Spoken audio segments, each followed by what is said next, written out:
केशवपुर गांव में केशवराम नाम का एक हलवाई रहता था। वह बहुत स्वादिष्ट मिठाइयाँ बनाता था।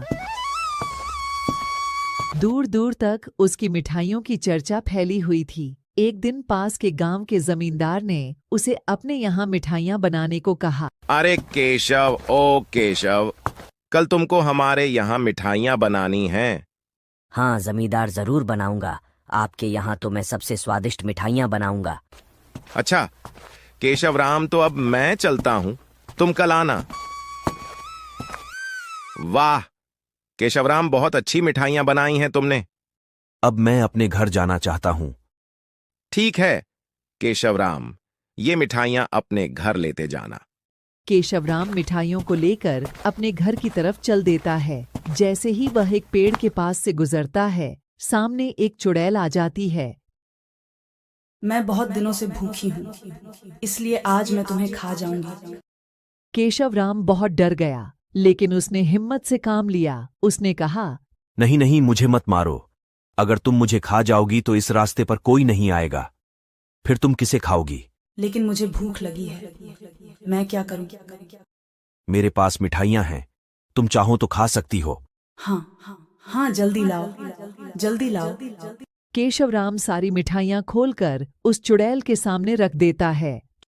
चुड़ैल सारी मिठाइयाँ खा जाती है। मिठाइयाँ तो बहुत अच्छी थी। अब तुम मुझे रोज रोज मिठाइयाँ खिलाओगे? लेकिन मिठाइयाँ बनाने में बहुत पैसे लगते हैं। मेरे पास इतने पैसे कहाँ से आएंगे? यह सुनकर चुड़ैल केशवराम को बहुत सारा धन देती है। ये सारा धन ले जाओ, मुझे बहुत सारी मिठाइयाँ देना। तुम कल मेरे लिए और ज्यादा मिठाइयाँ लाना। केशवराम धन लेता है और जल्दी जल्दी अपने घर आ जाता है।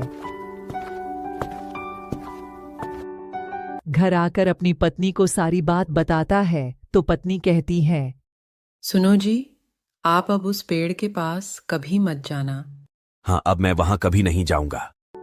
केशवराम और उसकी पत्नी की बात पन्नालाल सुन रहा था। वह बहुत लालची किस्म का व्यक्ति था। वह भी मिठाइयाँ लेकर चुड़ैल के पास गया। चुड़ैल ने उसको भी धन दे दिया। पन्नालाल के मन में लालच आ गया। उसने अपने मन में सोचा, जरूर इस चुड़ैल के पास खजाना होगा, इसीलिए यह सबको पैसे देती है। अब मैं इस खजाने को चुरा लूंगा। ऐसा सोचकर अगले दिन वह उस पेड़ के पास पहुंच गया।